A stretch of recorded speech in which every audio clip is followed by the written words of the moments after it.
Good evening. Thank you, everyone, for joining us for our final listening session with City Manager Taiwo Jaiyeoba. I'm Carla Banks. I'm the Communications and Marketing Director for the City of Greensboro. Want to thank you for spending your evening with us. We will ask that if you have a question that you'll use this microphone. We are broadcasting on YouTube. This will allow our online audience to hear what you're saying and then make sure that we can capture you. And you can watch this on the playback on the city's YouTube channel and the other 4 listening sessions if you wanted to hear what was being said elsewhere. Thank you, everyone, for joining us for our final listening session.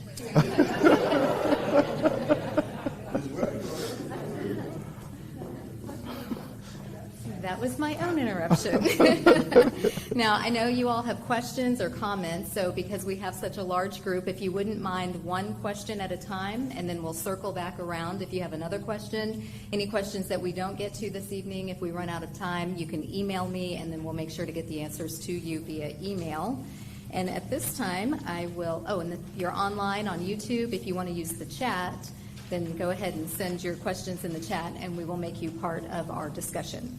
At this time, I will turn it over to City Councilwoman Nancy Hoffman. Thanks, Bob. Thanks, everybody, for coming. Ty's been with us since February 1, I believe. Yes. Seems like a long time. It seems like, yeah. But I will say that I've had enormous pleasure in working with him at this point. He's a fast learner. He's smart. He's creative, and I think he's really learned a lot about the City of Greensboro in the very short time that he's been with. And this is the second session that we've had. I think we have another one, maybe March or so here. This is a chance for you to ask all of your pressing questions. Chai's background, what impressed me was that he's had worked both in the private sector and the public sector, and in both his specialties, his specialty has been really transportation and planning, both of which are very important to the City of Greensboro currently and in terms of our future. So I welcome you to the Kathleen Clay Edwards Library in District 4, and let these folks have a chance to go at you. Thank you, Councilwoman Hoffman. It's good to be here. Good evening again, everyone. Okay, I'm going to turn this around, and then it's like we're in church. Everyone sits in the back, and nobody wants to sit in front. But hopefully these are reserved for people who come later. But it's a pleasure to be here, I'll tell you. So like Councilwoman Hoffman said, I started in February 1st, and I think that March I started a series of engagement like this, just opportunities to hear from you, our residents and businesses. Then I did 2 sessions in every council district, but we also wanted to make sure that we circle back. While I know that you can never achieve transformative or substantive success overnight or even in a year, I wanted to make sure that I'm keeping it fresh. Coming back, hearing from you. Criticisms are great, because if we don't have them, we will not know what to measure ourselves against. And so it's good to hear what your thoughts are about some of the things that we've been doing, some things that I will share with you tonight. But I think this is our 15th session. And I think that I've had quite a number of things and some consistent themes, but you never hear it all, right? So you have to talk to people. And then the more you talk to people, the more you kind of get a sense of what's important. And every district is unique. Every district is unique. For example, District 4 has 2 major hospitals, I think it is. And there are other districts that don't have hospitals. But District 4 is also very diverse in terms of the people you have here and in terms of age. You have a lot of young people who live in District 4. You also have a lot of people who are seniors who live in District 4. And so the needs are going to be very different from people who live in District 3 or 2 or 1 that's closer downtown. And so while we love our city, and we really like everything that we have, I feel that it's a good thing to come to the communities, to come to the districts, and really be able to engage with you. So I know you have a number of things you want to share tonight, but I took the liberty of identifying a few things, and so I'm going to speak to those things. What you have in mind may be there, it may not be. This is not by any means exhaustive. This is just to say that based on some conversations I've had with some of you, I've had with your council member, or I've heard in the community, I thought these are things that District 4 residents may be interested in knowing more about. And so if what you have in mind is not on here, no problem. We'll just make sure we bring it on when we're done. So I'll try to spend as little time as I can on this PowerPoint so I don't take all the time. So pretty much I just want to kind of focus on these areas. The budget that we passed, going to have another budget coming up in 23-24. You may have ideas as to what we should be thinking of including in there. From District 5 on Monday, there were people who wanted us to think more about landscaping. How do we make our city more beautiful, utilizing underutilized spaces? And so every district may have something different in terms of what we consider in future budgets. Thanks to you, we passed our 2022 bond referendum, and a lot of that will go towards housing, will go towards public safety, will go towards public transportation, will go towards parks and recreation and cultural amenities that we have in the city. So once again, I want to say thank you. Assisting our homeless neighbors is a major priority of our council. And over the last several weeks and months, if you've been paying attention and listening, council has allocated funds, whether to Urban Ministry or to Salvation Army or to different organizations out there, Interactive Resource Center, trying to make sure that our homeless residents don't feel that they are not taken care of. As at yesterday, we've been able to accommodate about 47 homeless neighbors in Regency Inn, and we're going to take more, hopefully tonight and tomorrow. I will provide an update to our council members on Friday as to how many people we've been able to accommodate there. Even despite that, we still have a waiting list of over 100 homeless friends who are still looking for a place to stay. But council hasn't stopped, and so they made a decision a few weeks ago to approve what we call pallet shelters, which again is not a whole lot. We can install it, we can assemble about 30 of them, and each can take 2 people at the most, so that's about 60. But the more of this we are able to assemble, then the more of our homeless friends we can really take care of. So this is a major priority because the numbers say we have about 436 people in our city that are homeless. Now that does not take into account 1,700 others that are either sleeping on someone's couch or someone's sofa overnight and then they have to go somewhere else in the morning. It doesn't even include the number of high school kids that do not have a place to go. So it's a very important thing that as we address that, we're also trying to make sure we address affordable housing. And council continues to use the American Rescue Plan Fund to address that. Last conversation, council approved $2.7 million towards affordable housing. And in addition to that, they also allocated about $5 million out of the 2022 bond referendum to support the Community Foundation of Greater Greensboro to help us with affordable housing. And so I understand that the rule of thumb is that for every $1 million or so that you put towards affordable housing, you can generate anywhere between 300 to 500 units. But it also depends on what type of units those are. So that's a big deal to be able to say almost $10 million today, and they're not done. We have a lot of jobs that are being created as a result of the new businesses moving to Greensboro, and because of that, growth and development is being impacted. I don't know about you. I've only been here now for almost 11 months, but I could see a little bit of uptick in traffic congestion.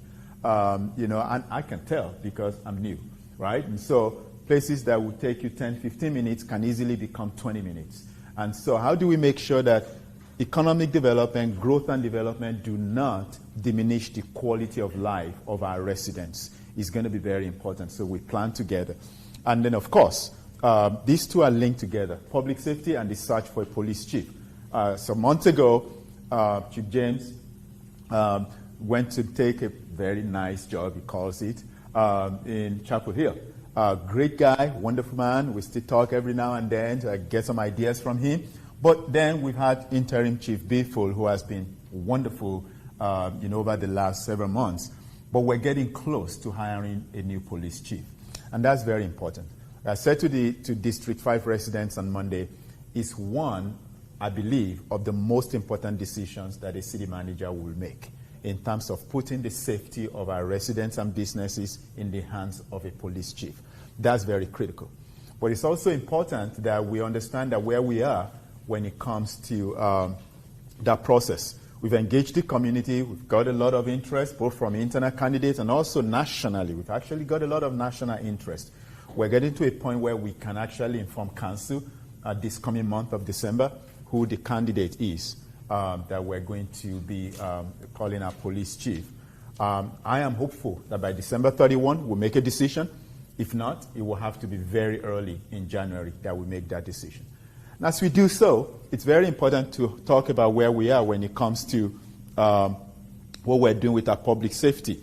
Depending on where you live, now this is a city, but these are not council districts. These are police department districts. And so this obviously, these districts are inclusive of districts 1 and 2, council districts 1 and 2, but these two other police districts are inclusive of districts 3, 4, and 5. So District 4 is somewhere right here. What you see in red shows you the hot spots for crime. And District 4 obviously doesn't have a whole lot of that. But when you talk to people in council districts 1 and 2, and to a degree, council district 5, they will tell you that there are challenges when it comes to burglary, when it comes to assault, and when it comes to all kinds of crime issues in our city. And this is 2022 data, by the way. This is as recent as November. Now, I like to say that we're actually doing well when it comes to that data. Now, if it happens next door, if a crime happens next door, you will not believe my numbers here. But what the numbers tell us here is actually when you look at a 5-year trend, when it comes to violent crime, we're actually trending down in every individual category. So I say kudos to our police officers, our patrol officers. They're doing an amazing job, considering the fact that despite the challenges they have in hiring, in retaining, they continue to find creative ways to keep us safe. That's important. So in every single category, you can see that we're actually trending down in terms of this actually shows the data even more. In 2017, we had about 1,660 and 1,660 when in terms of number of violent crimes. In 2022, it's 1,308. So we're really almost at where we were in 2018, but even better when it comes to that 5-year trend. Again, like I said, it can be very interesting because it can also be very subjective. If you live next to where there's a lot of crime, you won't believe my numbers. But citywide, we're doing better than we were. The number of guns seized have gone up from 2020 to, in 2022 higher. We like to get to where we were in 2021. Again, these numbers are as at November 1st. So again, I like to say that when you run into one of our officers, please say thank you to them because it's very important. While it may be challenging for us, we're not the only city in the country that's facing recruitment issues or losing officers or crime issues, but I think Greensboro's police department deserves a lot of credit. And it's going to be very important as we get close to hiring a police chief that this becomes their priority. How can you continue to assure our residents and businesses that we will continue to seize more guns, taking crime data in the right direction for our city? Okay. A lot of that is because of so many creative ideas. How do you keep young people meaningfully engaged or productive in the summer? Chief James actually started this initiative of having 500 jobs for young people over a few weeks in the summer. We continued that even after his departure, and we will continue that. I think that's a great legacy. And then we also have ways to keep our young people, whether it's through Safety Towns or Citizens Academy, we have ways to keep young people and other adults engaged in because again, public safety is not just the responsibility of our patrol officers. It's a responsibility of the community. That's why we say, see something, please say something. It's so important. And so we created, council actually adopted part of the budget to hire a violence prevention coordinator who does not necessarily have to be a patrol officer, but somebody who will be part of our community safety office, because it's a partnership between the city and the community in terms of how we maintain safety in our city. So we're doing a lot, but can we do more? Yes, we can do more. Now, I know that for this district, and really for a number of our people, environmental sustainability is also very important. And how do we continue to maintain not just a green city, but also making sure that the message around reuse, reduce, recycle, that's also going to be very, very important for us. People have told me that, frankly speaking, climate change and sustainability and environmental sustainability will be the most defining issue of the next century. And I tend to believe so. And so it's very important that as we do this, we continue to talk a lot about how we use our landfill, how we, maintain or keep, at least manage our waste collection properly, and how we make sure that we continue to invest in transfer station, because you do not want a smelling city. At the same time, we want to find creative ways to use some of the materials that we have today rather than waste them. So we're having a lot of conversations, and for the very first time in our history as a city, we hired a Chief Sustainability Officer, Dr. Dorostan, who came to us from New York. She used to be here a long time ago, worked in water resources, then went to New York some 10 years or so ago, and has come back to be our very first Chief Sustainability Officer. And the idea behind that is this: the city has a strategic energy plan where we talk about how our buildings, our transportation system, our environment all reflect ways at which we want to do business in the future in a very energy efficient way. And so our responsibility is to implement that. We need to reduce pollution, we need to reduce carbon emissions, we need to be a carbon neutral city as much as we can. But we want to set the example as the city of Greensboro. And so any way you can help, any way you can contribute to, education and educating your neighbors, educating your business partners on how we can maintain an environmentally friendly environment is going to be very important to us. And I think this is my last slide. How we grow, the type of housing we have, the way we move about in our community is going to impact the type of jobs and we also have in our city and where these people live. So over the last 1 year, at least, I believe, since I've been here, we've had multiple announcements, even before I got here, of course, whether it's Boom Supersonic at the airport, almost 2,000 jobs, or Toyota down there, over 2,000 jobs. While none of them may be specifically within District 4, they're close enough that I would not be surprised that a lot of the people who are going to be working here would choose to live in this district. And so if they choose to live in this district, then the question becomes, how do they get there? By driving, by taking public transit, congesting the streets, all of those things are going to be very important. So I love the fact that we have jobs and we have all of these opportunities for people to actually get jobs, but I also would like to see a situation where people live close to where they work so that travel time is reduced and people don't have to necessarily stay on the roadway for so long. So it's a good thing, but I also want to make sure that as we do this, our neighborhoods are not, the quality of life in our neighborhoods do not diminish as a result of more people moving in here because of the jobs opportunities that we have. This shows you the degree of investment that, the scale of investments that we have in the city. Every orange dot that you see there speaks to something either above ground or below ground. Either you're laying your fiber or you have some water pipeline going underground or some parks and recreation. Everything you see in pink here is a roadway that is being reconfigured or resurfaced or being improved. So there's a lot of it going on all through the city. But you're going to see that there's a heavy concentration of them near your downtown because that's where a lot of these developments, sometimes small scale, large scale, are happening. And we do see some also happening within the district as well, but not as much because it's mostly residential in this area. And so it's very important that when you do development or you do construction in residential areas, you're mindful of noise, of disturbance, and all of that type of stuff. But here, this next slide shows you how we've invested or we continue to invest in our city with the 2016 bond that we had. So we've invested in different districts, and the investment in District 4, frankly speaking, is the lowest. Out of all of the districts, the investment in District 4 is roughly 1.7.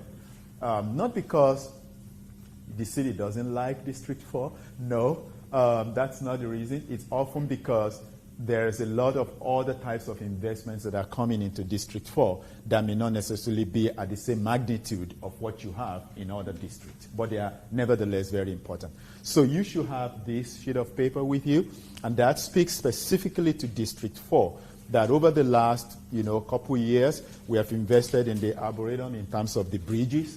We've invested, I believe, almost about $200,000 in that. Improvement to Linley Community Park, and also the tennis improvement in Sunset Hills. But that's really what we've done. Those are just three things that we've done. But that $1.7 million has not been exhausted yet. And so there is still other roadway type improvements, community, recreational type improvements that we're still going to see. So hopefully by the time I come back again, these 3 dots here will be more than what you have there today. And I do know that there's a lot of opportunities to do a lot more when it comes to parks and recreation facilities. I think I was talking to Councilman Hoffman the other day that I went to, was it Linley Pool that I went to, and my colleague who took me said, my parents used to bring me here in the 1970s or something like that. This pool is exactly the way it was.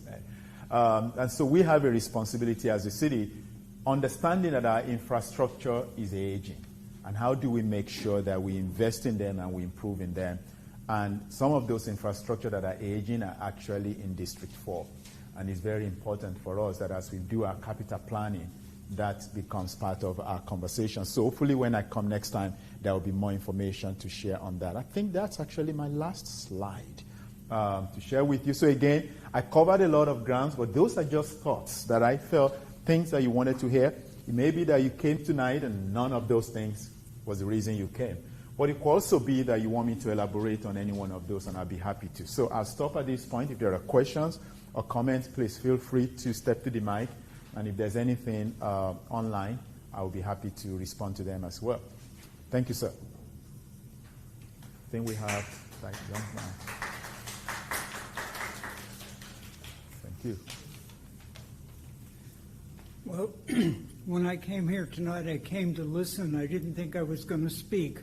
But as I sat here waiting for it to start, I thought, there's one thing I'd like to bring up, and that is I really wish the city could solve the leaves in the street problem. The leaves. The leaves. Mm-hmm. We're told that they're supposed to stay on our property until the city picks them up, but not very many are there. They're out in the street, and they take up the width of a car. Yeah. Thank you for bringing that up. We do have a loose leaf program. I don't know if we have information on that tonight in the back, but you make a good point. I think at least 1 out of 3 emails I get at the city since the start of fall has to do with loose leaves. So thank you very much for bringing that up. Yes. Okay, ma'am, you have a comment? What do you envision doing about the homelessness? The homelessness. What do I envision doing about the homelessness? So give me a second, sir. Let me quickly respond to that. So I believe that homelessness is a symptom of a broken system. That's kind of how I believe. And I believe that trying to cover it up either by saying let's put more money in building a facility and all of that may not be the only solution. Because there's some of our homeless friends who have mental health issues. And how do we make sure that not only are we providing housing, but we're also providing counseling and care for them? And so I think 3 months ago, Councilman Hoffman, I forgot this now, but I think it was 3 months ago when conversations started between the city and the county to come together and have a joint task force that we know what the problem is, but how can we work together, public sector, private sector, non-profit, to actually help the plight of our homeless friends. And so it's not something we should attack when the weather is cold. It's something we should do 365 days a year because that's really what happens. And the highest concentration of our homeless friends is downtown Greensboro.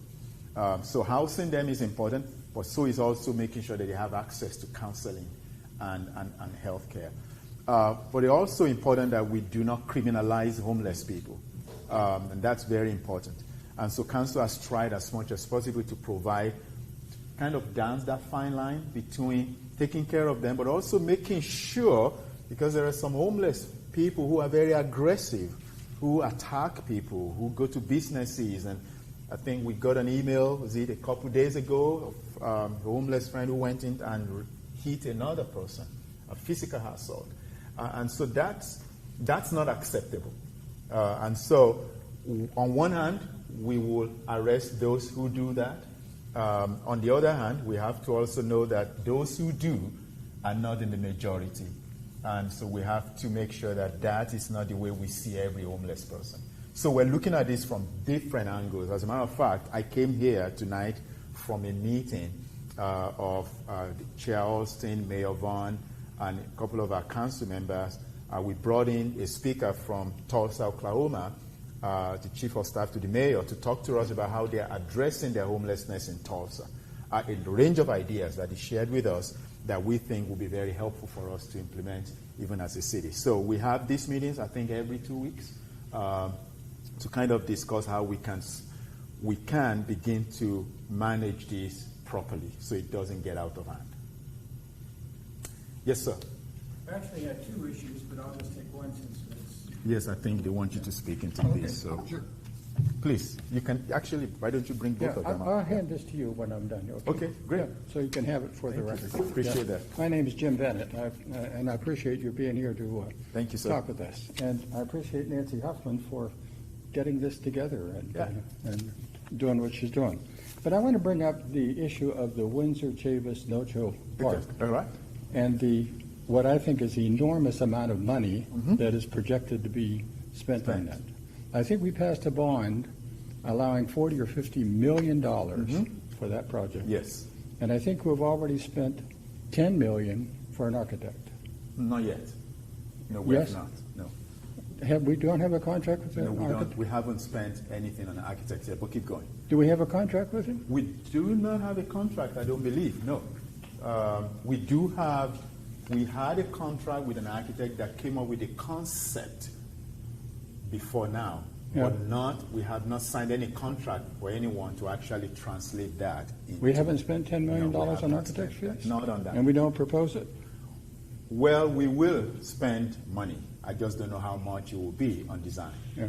Yeah. Well, what I can't get over is how, I like the idea of combining city services. It's a good idea. Yeah. And I approve of that.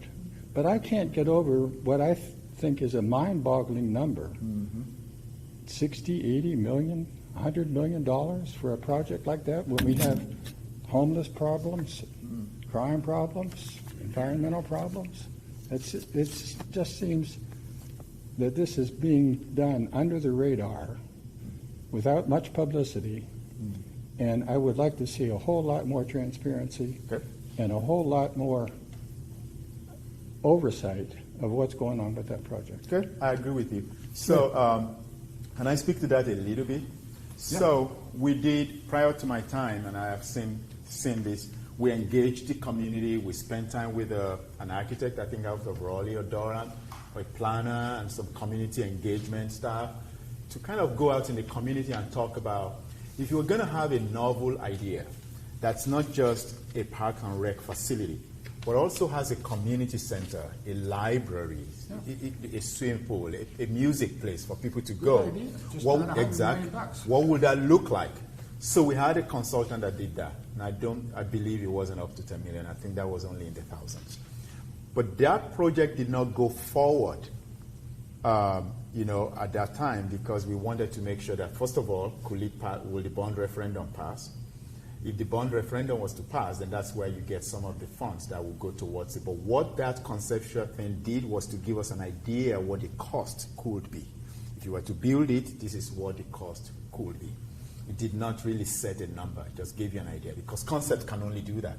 Until you start doing the engineering, you do not really know what the numbers will be. So $50 million was set aside from bond. County gave the city $15 million out of the American Rescue Plan Fund, and then the city council added $8 million to that. So that takes you to $65 million plus $8 million. That's roughly about 70-some million. but none of that money has been spent. Not one has been touched. The reason is because we now have to take the next step, go back to the consultants to start telling them about, if you're going to build this, what exactly would that number look like? And so it may be that we get to a place where we start saying, okay, well, this may be 100 million, this may be 60 million, but we don't know what that number is. How about 10 or 20 million? Well, you can't really get anything of value for that, especially in this day and age, I'll tell you that.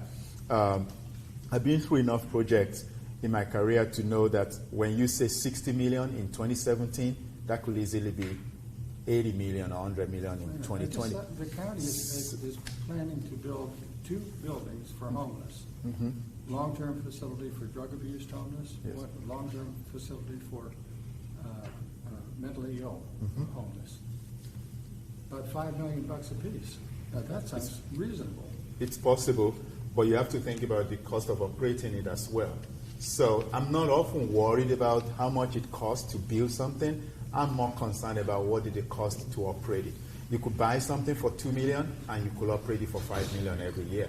My 2 cents for Winsor Chavis, number one, I think it's a good project to have, especially in that part of I the agree city. with you. It's a good project. Number 2, we are going to have to be transparent with taxpayers because this is not coming from somebody's private pocket. Right. This is taxpayer dollar. So I totally agree with you on the transparency piece, and we'll make sure that that happens.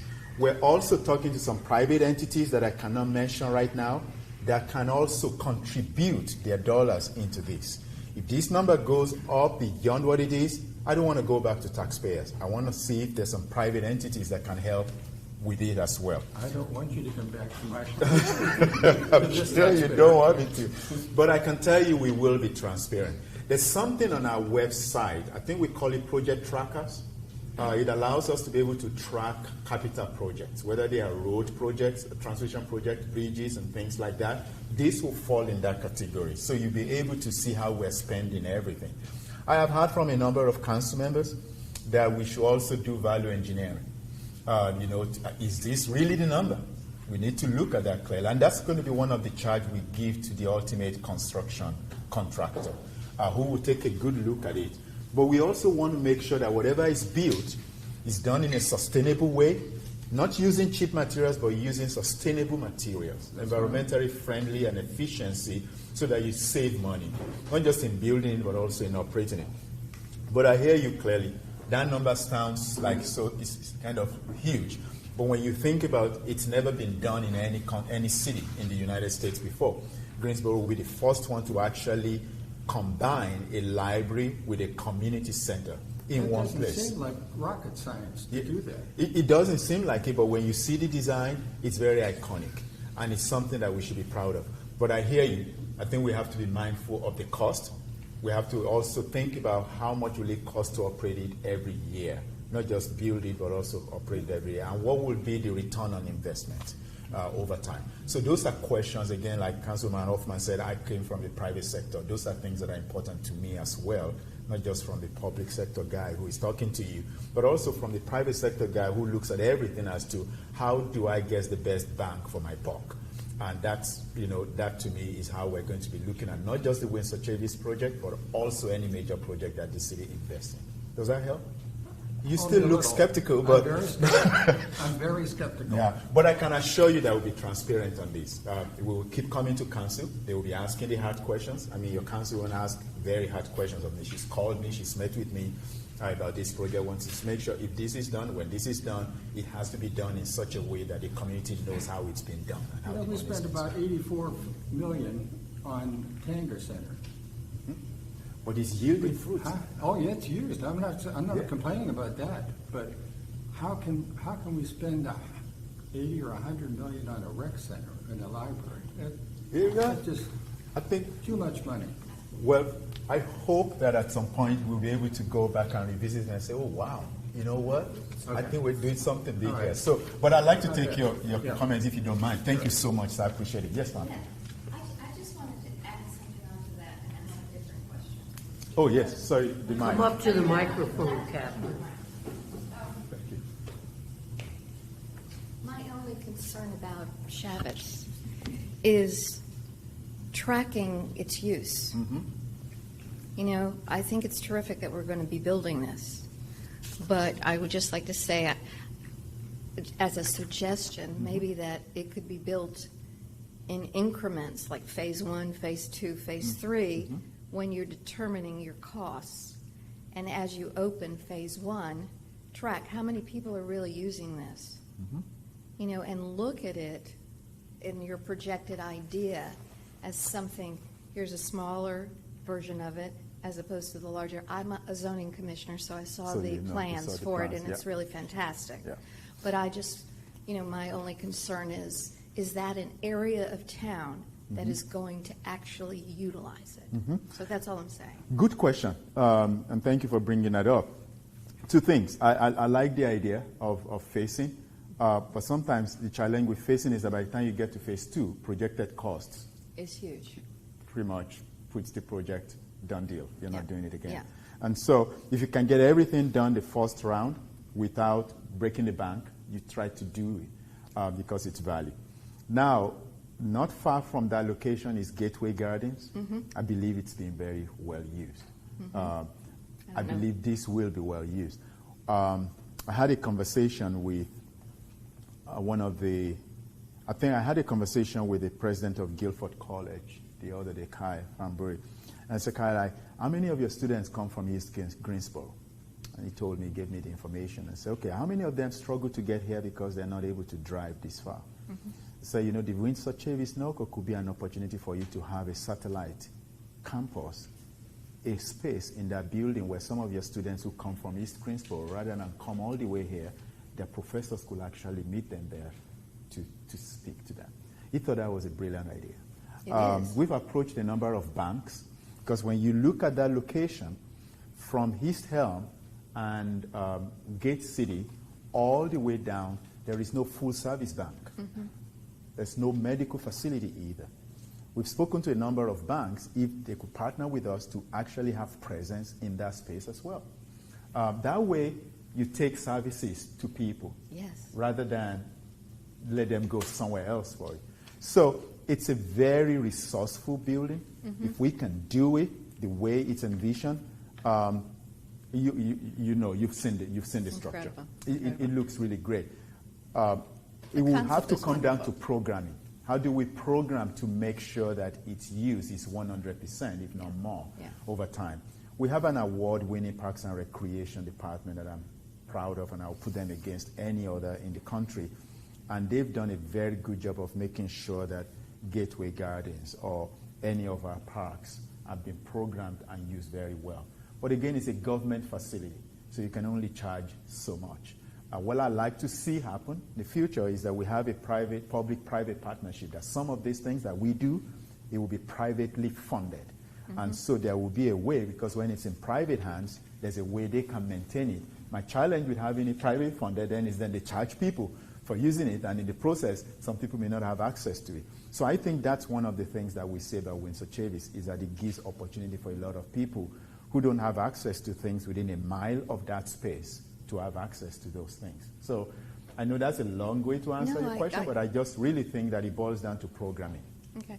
My other question was about homeless, and I remember hearing something about a parking garage being set up for people who are living in their automobiles, and the city considering doing something so that they could provide facilities for them to bathe or shower or whatever, and it would be safe.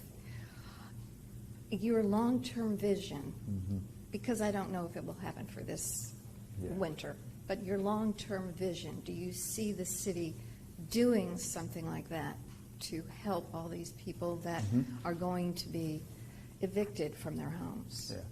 So let me address the first one. I think we have, I don't remember the size of the city-owned lot where we're putting it's roughly about 2-point-some acres of land. It's owned by the city. Yes. Where we're going to have these pallet shelters, 30 of them. And then we're also going to have a number of vehicles that will park there, because there are some homeless friends who live in their vehicles because it's their way to get to work. Yeah. But it's not a parking garage. It's going to be a surface parking lot. We're going to fence it, and we're going to provide 24/7 security services. Because first of all, they're vulnerable, and we don't want people to go there and attack them. We can only put, by state regulations, we can only put the pallet shelters up for 180 days. So once it's assembled, we have to disassemble them within 6 months. So it can cover your fall, your winter, and to a degree maybe a portion of your spring. But the safe parking for vehicles, that can continue to go on. I personally don't believe that's the way our people should live. I live in a house. I like to go to my home every night and sleep on that's not knowing fully well I can get up the following day and get ready for work. So long term, that should never be any city's plan. Mm-hmm. Long term, we should also have ideas for how do we encourage different types of housing products that can actually accommodate people who make 30% of our income. 30% of, I think, of our area median income is roughly $16,000, I think it is, a year. And so how can we provide, I don't think there's any housing unit you find out there, but I have seen a number of housing units where people actually rent out 2 rooms for $500 and things like that. The city doesn't want to get into building public housing because it's not, that's not what we do.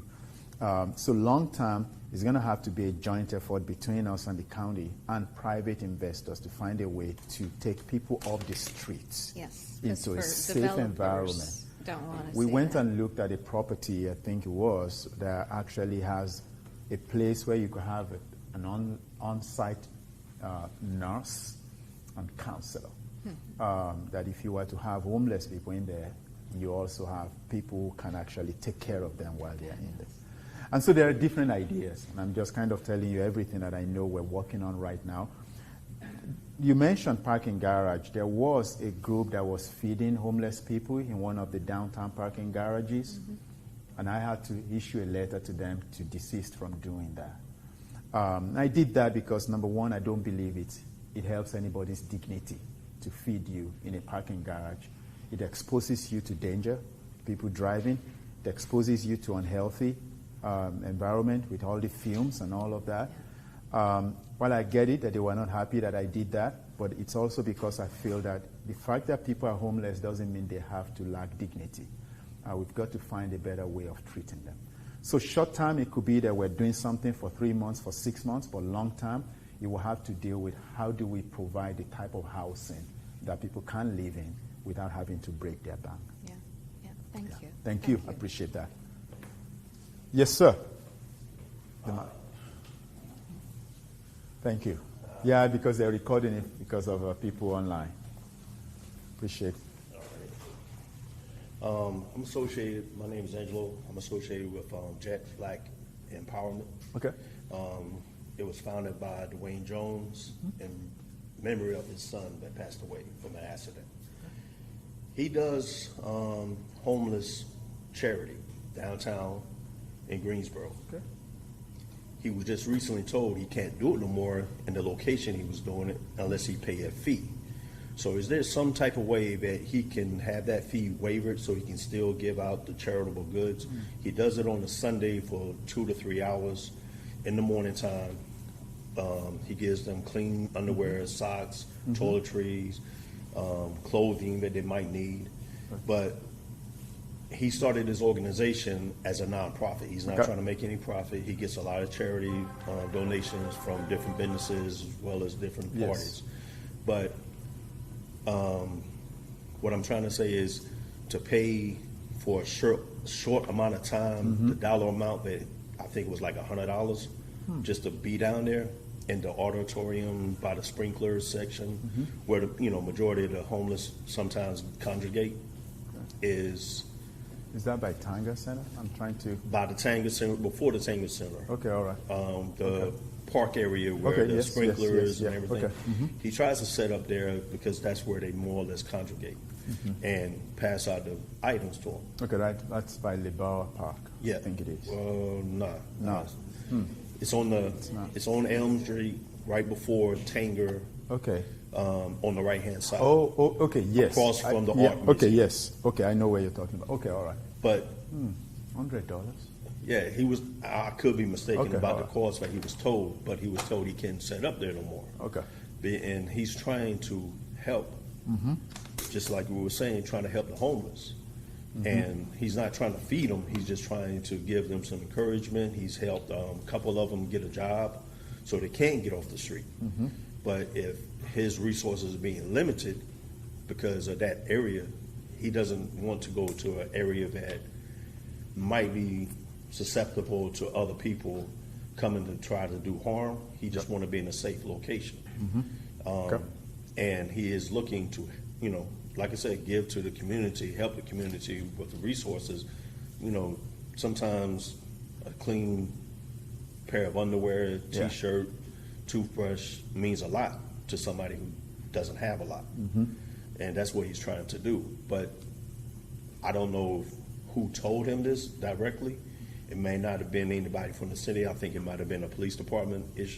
Somebody's telling him this, and he doesn't want to cause any rift. But like I said, this is a non-profit organization, Okay. and he's trying to do it not just for himself, but loving memory of his son, Aaron Jones, who passed away. But he's also trying to give back to the community and help anybody who needs help. Would you be willing to talk with him and work with him on this? Absolutely. I'd be happy to. If at the end of the day we can get his information. Yes. So I keep looking in that direction. That's because April Overton is I can give her the assistant to this information, manager. and Yes. you can talk with him. Yeah, I'd be happy to. We may charge for events, but I don't think we charge for someone feeding. Well, he's the not homeless. feeding. He just. I passing mean, out. someone trying to do that. So I need to find out what. Yeah, if you provide Yes. this information, I'd be happy to. And my next question for you, is there any allocation in the budget with the city where they'll help organizations like his? And him and I have also talked about trying to form another organization where we'll take young men and women who are looking for jobs, but because of their criminal past or past history, they can't find a job. I just hired a young man recently who had a criminal past, and I trained him. He's training now. I had another young man who came to me, same situation. Now he has his own business. Okay. So I'm looking to see if the city can help with organizations that want to train people to not be in the streets in that capacity, but be in the streets to be taxpayers, contributing citizens. Because most people don't have the resources or the knowledge about financial. And that's another thing I would like to know if the city is willing to do, is have classes to teach people about financial literacy. Because a lot of young men and women, black, white, young, old, some of them do not have that education. So I was just wondering if the city would be interested in that as well. So goes back to budget.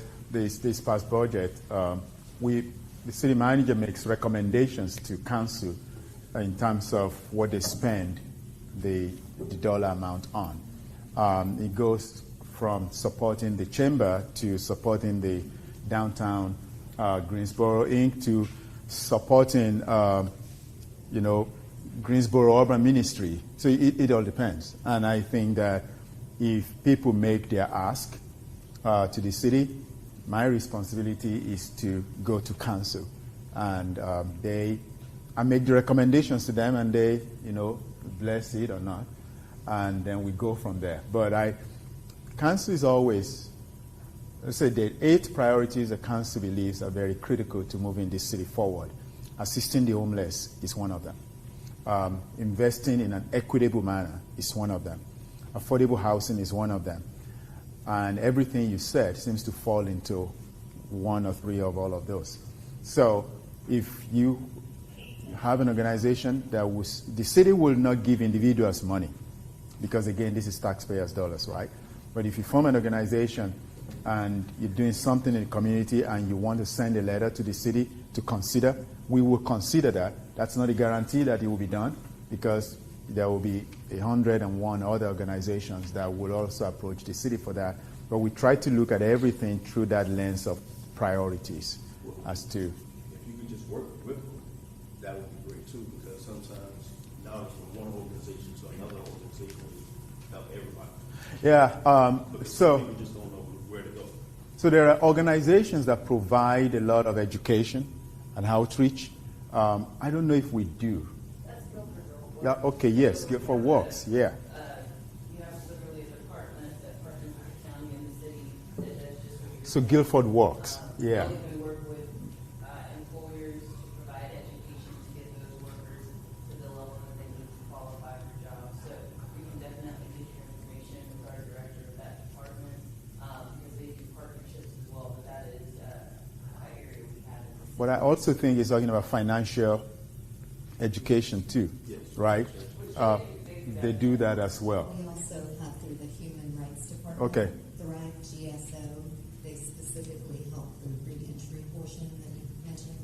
So individuals who have a criminal background, they work to expunge their situation, their records, and then get them on the path for employment.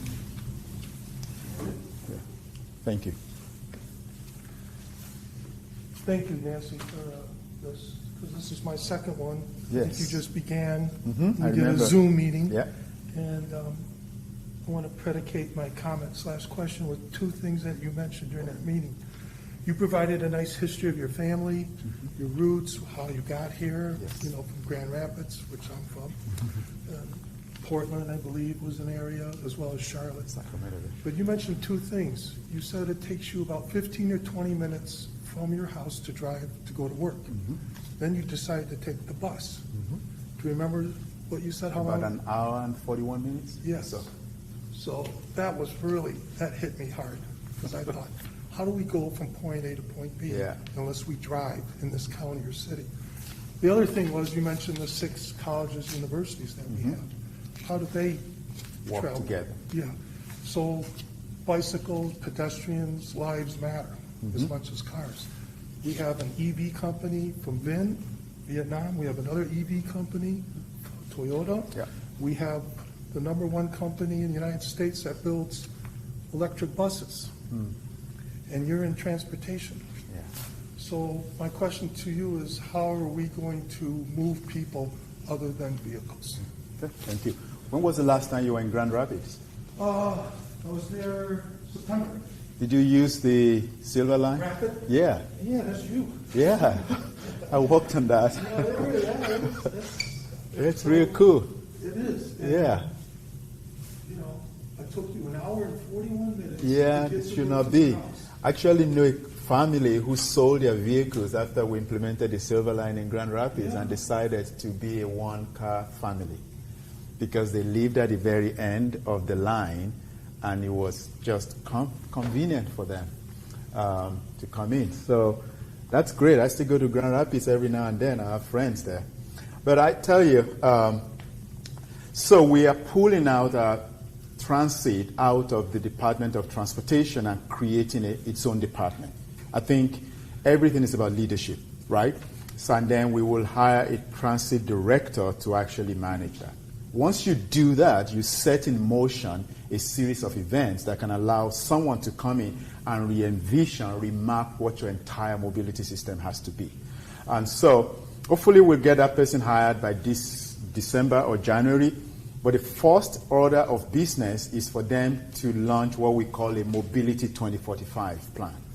That Mobility 2045 plan looks at what will Greensboro look like 23, 25 years from now when it comes to transportation, anchored by public transit.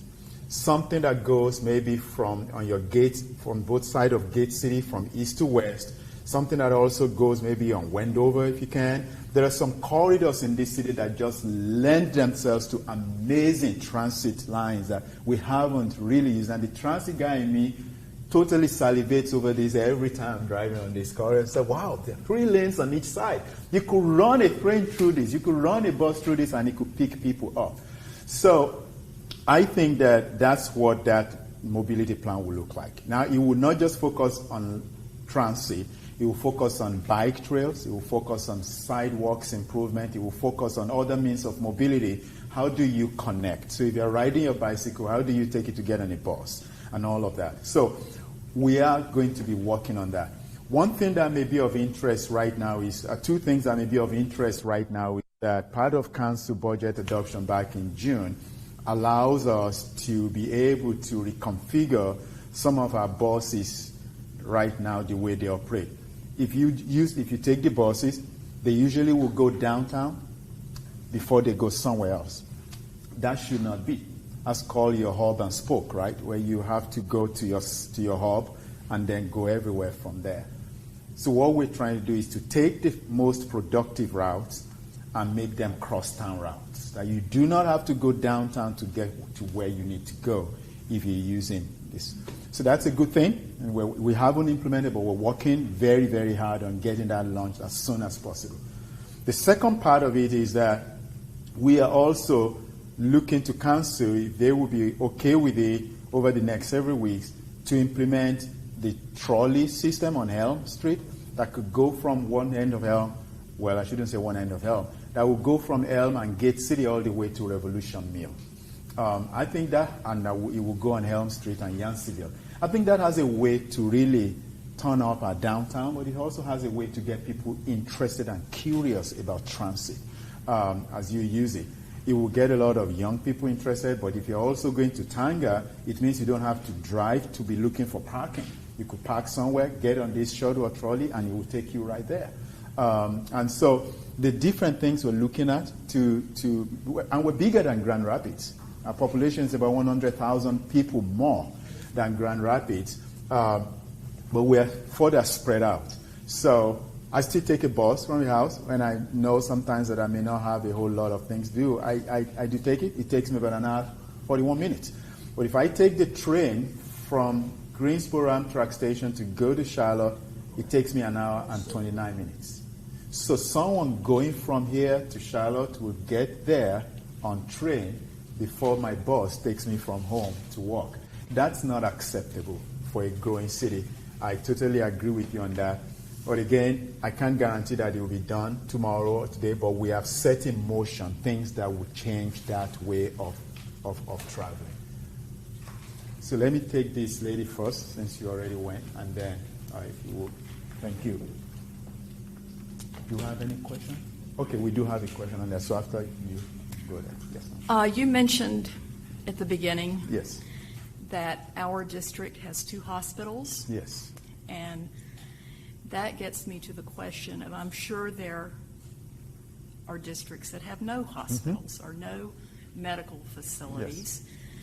And I know that a new facility has been built on North Battleground. And I'm wondering if the city can do anything to encourage the building of one, on the east side of town, where it's probably needed. I agree. Thank you very much for that. So there are 3 hospitals that we have. 2 are in District 4, 1 is in District 3. And the best ways to get to those hospitals is either you're using a major thoroughfare, because we don't have a completed loop. But once our loop is complete, I think it will be easier to get to them. Having said that, if you want to know how bad it is, the question is directed to our EMS folks, who have to get people who have emergency situation from one side of town to one of these 3 hospitals. It can be really challenging. Their goal is to be able to get people there within 6 minutes or so, and that can be really tough. And so I don't know what we do as a city organization, but we're having conversation with our private health care providers and talking to them about interest in expanding their facilities, not just expanding the ones they have, but going into other areas. But of course, that would depend on a number of other things too, right? They would need to be in an area where they know that it will be used. And it's close enough to a major arterial. And so I know that I've been talking to at least one of them, and there's interest in doing something in East Greensboro. I just don't know when that will be, and I think at some point in time there will be some announcement that they would like to do something similar because of the inconvenience of having to move people, to one of these 3 hospitals. For a city of 300,000 people, with 3 hospitals all concentrated in, close to each other, almost within 2 miles, frankly, of each other, that's not very good. Now we have different medical facilities, urgent cares, and all of that all over the place, and that's good. But when we're talking about trauma or we're talking about some of those major health issues or medical issues, we need more than 3 medical hospitals. So I'll go to the question online that you have. Okay, and then you. This question is about bike lanes. Bike I lane. need you to repeat the question. Okay. If someone wants to get from Gate City Boulevard to downtown, is there a way to mark a few feet of major roads with bike lanes to give them easier access? I would think it's going to have to be a downtown loop. That would probably be the easiest way, because riding your bike on sidewalks is not often. So bike lane, we have a challenge, especially when it comes to people driving at top speed on some of these major thoroughways downtown, like your Friendly or your Market.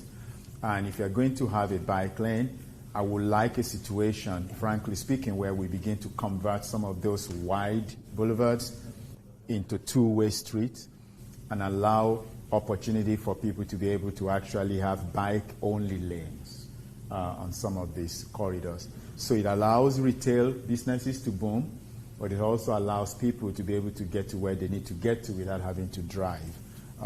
So again, it's challenging right now. When I first moved there, I lived downtown, and I know how tough it can be to even want to cross one of those streets. And also, the darker it gets, the more challenging it is for some of our streets for people who are on their bikes to be able to ride safely. And so it's very important that when we do these bike lanes, they are protected and they're not just shared lanes with other vehicles. So again, as we talk about two-lane conversion of some of these wide streets, we have to talk about protected lanes for bike riders. Yes, sir, you have another one? Okay, I haven't listened to these two gentlemen, so... I have it online, I said, okay. Go after this gentleman, and we'll come back. Okay, all right. So please, if you let me hear from you first, and then we go online, right? Or we go to him and then online. Okay, yes, sir, and then you after. There is a downtown greenway. Yes. And it's got 3 miles. They need to construct About 4 miles, the yeah. 4th mile. Mm-hmm. Yes. It's not constructed yet. Are you involved in the pace at which that's going to be built? Yes, I am. The plan originally was that we would complete it this year. But unfortunately, that has not materialized. Of course, not just because of COVID, but also because of funding.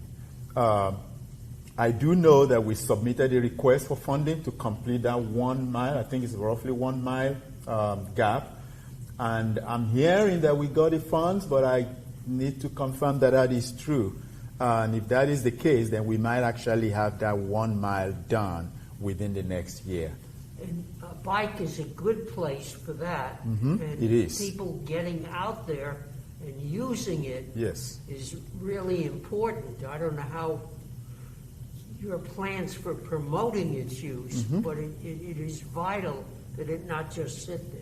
I think that the story that's not being told is how this loop actually gives us access to another 100 miles of greenway in the greater Greensboro area, right? There are trails. Yeah, so there are trails, and it's just miles and miles and miles of them. So you're right, it's a story we have, but we are not telling very well. So hopefully before it's completed, and once we get into what that 1.1 mile will look like, there will be a lot more engagement. We'll have a lot more graphic and information that will be out there to promote its use. One of the things that I like to see, and I think I've had this conversation with you, Don, is development, what I call greenway-oriented development. Kind of sound very sacrilegious to say GOD. So I'll say trails-oriented development. One of the things I like to see is that 4-mile loop could actually result in developments around it that could have housing, retail, so people can sit down and really look out to the trail. When you look out to the trail, people who are using it feel safe. If you live by the trail, then you have a choice to not have to drive to work. So there's a lot of opportunities to actually create value around that loop. But we can't until it's completed. And I think that we have to get the message out that it's not just for people who live around it, but it actually enhances the quality of life in our city because it connects to another 100 miles of trail. So thanks for bringing that up. Yes, sir. I have the online question, which piggybacks off what you're saying. Oh, They're okay. asking when will the downtown greenway be complete? Yes. It's a promising project that has taken years. Yeah. So once we have the funding in place, hopefully in the next few months, I believe, then we can start talking about when we will. You need to repeat the question. Oh, yes, yes. When will the Greenway Trail be completed? And that we were planning to do it this year, but now it's going to have to be into next year because it depends on funding. All right? You had a question, sir. Got two questions. Okay. If you're okay with that? My name's Richard Jordan. We're going to go back to the safety section, Yes. law and order. And it's funny that you happen to mention about a crime in your neighbourhood and you suddenly think that it's not correct. So just a few facts. Some of your graphs were a little misleading because you were comparing 10 months to 4 years in the previous amount and you hadn't aggregated out those numbers, so some of those graphs were a little off. You're 108 police officers short. You gave the police force 7% pay rise. You've had an 11% increase in applications between September 21 and September 22. You are still running backwards. 2 crimes in my neighbourhood within the last 6 months. We have not had crime in the neighbourhood for 21 years. I'm now hearing boy races either on New Garden or Friendly Avenue. All of this has coincided with this backward sliding police officers. What are you going to do over and above what you've already done to solve this problem? Okay. So the data that I gave you is as accurate as we can, but it's only up to November 1st. So we don't know what's going to happen in these last 2 months. But if we're trending the way we have been in the last couple of weeks, I think we will still be there where we're trending down. And so that information is always available online. Now, when you dig into different districts, you may see that there may be 1 or 2 areas where we actually have gone up, but citywide, we're still trending down. And yes, we have about 100 and some vacancies, but they are not all sworn officers. 108 are sworn. Yeah. You've got they're not 117 vacancies. Yeah. 108 are sworn. Not all of those 108 are sworn, actually, because some of them we created new positions to address behavioral health issues as well. So that may actually add to that number. However, I do know that we're struggling with, filling vacancies. We're struggling also even with keeping officers that we have. If it was a unique problem to Greensboro, I will be concerned, but it is not. At the risk of comparing ourselves, I'll say Charlotte has over 300 vacancies. Raleigh has over 200. We have about 108, like you said, whether sworn or not. So we're dealing with a situation that's nationwide. Post-COVID, crime's gone up nationally, we understand that, but it's also beginning to trend down. We're not the only city where we're beginning to see it trending down, but in certain hot spots, it's a challenge. So there's a conversation now as to answering the question, do we have a gang violence problem? If we have a gang violence problem, then we need to actually focus on some of those areas where these are happening, without taking resources away from other areas. We also want to see how much we can actually get our officers to focus on what they were hired to do rather than, doing certain things. So using civilian officers to address certain things such as ticketing and all of that, we're moving in certain directions in those areas. I believe that if the community gets more involved, such as we're creating a community safety office, we haven't had something like that before, and having that position of violence prevention officer, I think those are new things that we can do to start getting things done differently than we've done it. Do we have a silver bullet that will solve all of this? I can't say that we do. I got a message from our chief last night about a presentation that was made in Dallas, Texas, about some of the things that actually highlighted Greensboro, some of the things that we're doing that other cities are beginning to copy. So I think that in some areas we're models, but in some other areas we probably have to learn what other communities are doing. So over time, especially as we bring in a new chief, I think we'll have some ideas from you, from others, as to how we long-term continue to make sure that resources are available to take care of crimes that are happening. We definitely want our city to be livable and thriving. We don't want people to feel that they're unsafe in Greensboro simply because of all of these things. Okay. So again, there is another 4% that is that council actually budgeted to pay employees, including our police officers and our fire officers. That's supposed to happen in May of next year. There'll be another raise this December. And so we're looking at ways to continue to incentivize and improve the quality of life. If an officer goes to college, should they be paid for going to college versus officers who don't have college education? Those are the types of things we're talking about. Any way we can incentivize existing officers, good ones, to stay and attract good ones. If you have ideas and suggestions, I'm game. Please let me know. Okay. Yeah. Thank you. And second question, a vanity question. I reached out to you in middle of July about Lake Townsend. Yes. They have docks there for the fishing and the yacht club out there that have become unsafe and are collapsing.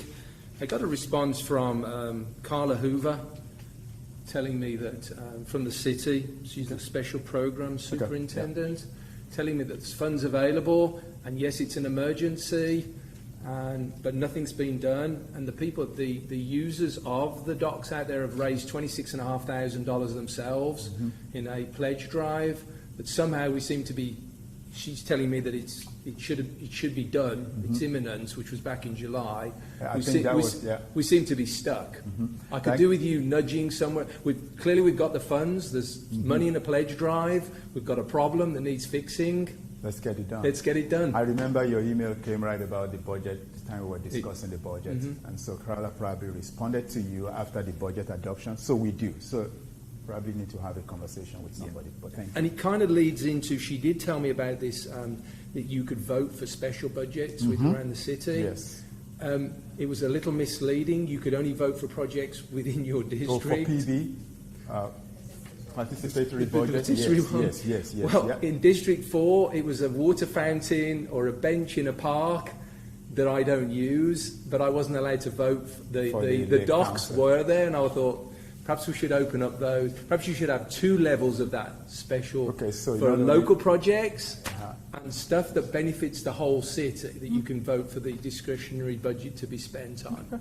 That's a good idea. It's a suggestion. Yeah. All right. Thank you. Thank you. Appreciate that. All right. If you have those written down, do you think you could share them? Appreciate that. Thank you. Any other thing online? No? Okay. Yes, sir. And then you, sir. You had... I'm just going back to the transit. Oh, okay. I was talking about the transit is rail system.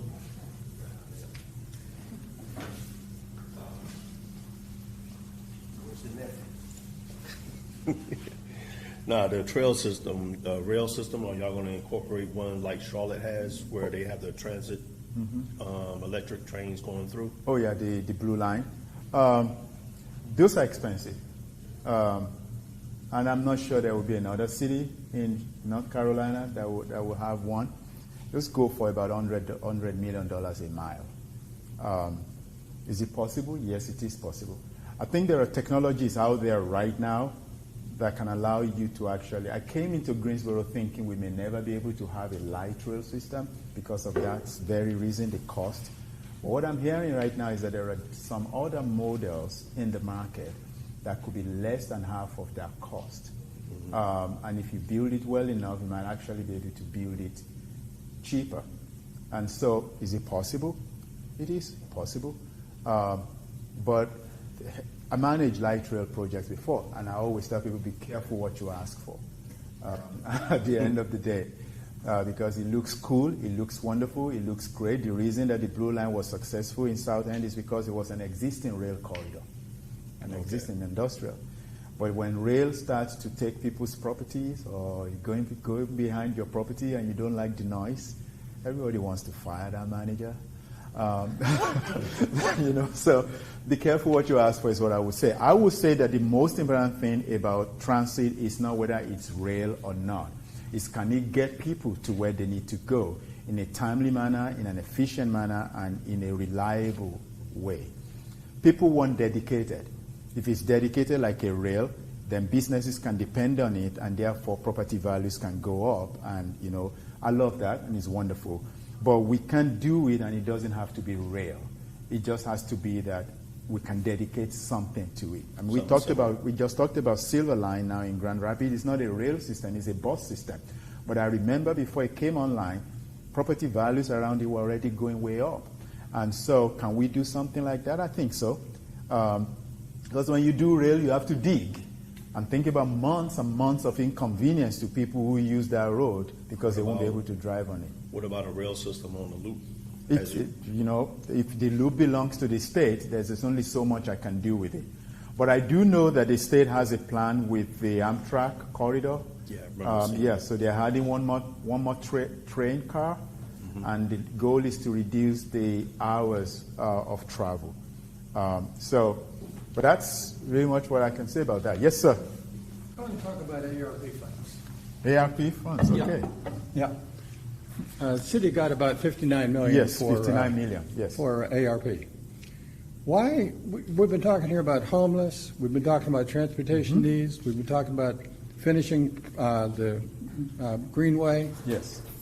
Why are these priorities not being used with this one-time gift of $59 million instead of spending it on carpeting for the library? Yeah, terrible. Giving it out to councilmen. You definitely were watching councilmen. To $250,000 to Nancy, $500,000 to Nancy Vaughn.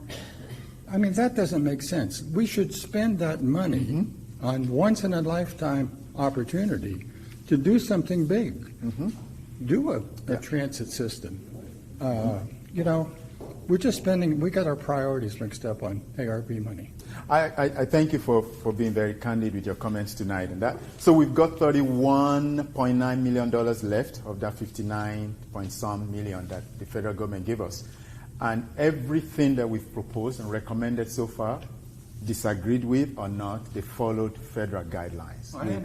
So we could do it. We could do any one of them. But is it wise to do it? The question that we had to ask ourselves is this. It's a one-time shot. Do you want to invest it in something that will result in you having to budget operational dollars for the next 20 years to do? That's a question we have to ask. Okay. So what we have had to do is that instead of just putting this into something that will result in more debt for us, is to invest it in something that will improve quality of life and generate some return on investment. Understanding council's reluctance with the last manager's recommendation, we're coming to them with another set of recommendations. So we're revising those. The thought behind asking council members for giving them different buckets was because they were just being bombarded by emails of people asking them for something to be done in their district and all of that. So I felt, you know what? I think if I allocate some funds to you, it will allow you to be able to help meet some of those needs. But the optics are not great. And so we're going back to them to say, hey, listen, this is what we're recommending. You mentioned transit. We're recommending some of that. We're recommending some. Your councilwoman has actually been at the forefront of advocating for invest this in transformational projects. Exactly. And that's what we're coming back with. So hopefully, I don't know if it's going to be this coming December, but we're going to go back to them and present a revised recommendation that will have transformational return on investment and things that will not result in debt for us, but at the same time, council can really say that you had us and you had what we had. So your comments are spot on. So thank you. One more comment, right? I think. Let's take that one more comment, ma'am, if that's okay, and then we'll call it a night.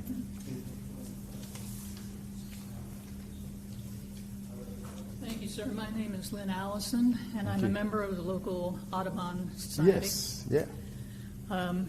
We are very into trees, as you know, and plants. Native trees and plants in particular. They require less upkeep. They're adapted to the area because they evolved here. And we would like a lot of them and more of them. Not something that is imported from the other side of the world. Yes, yeah, we're trying to introduce some other things. Yes, yeah. They may be pretty, but I appreciate the city's proclamation of Native Plant Week. Yes, back in October last year. Yeah, but lots of trees and more of them. There was recently it's called Neighborwoods exercise. They planted 140 trees. I looked online, and Greensboro is 130 square miles.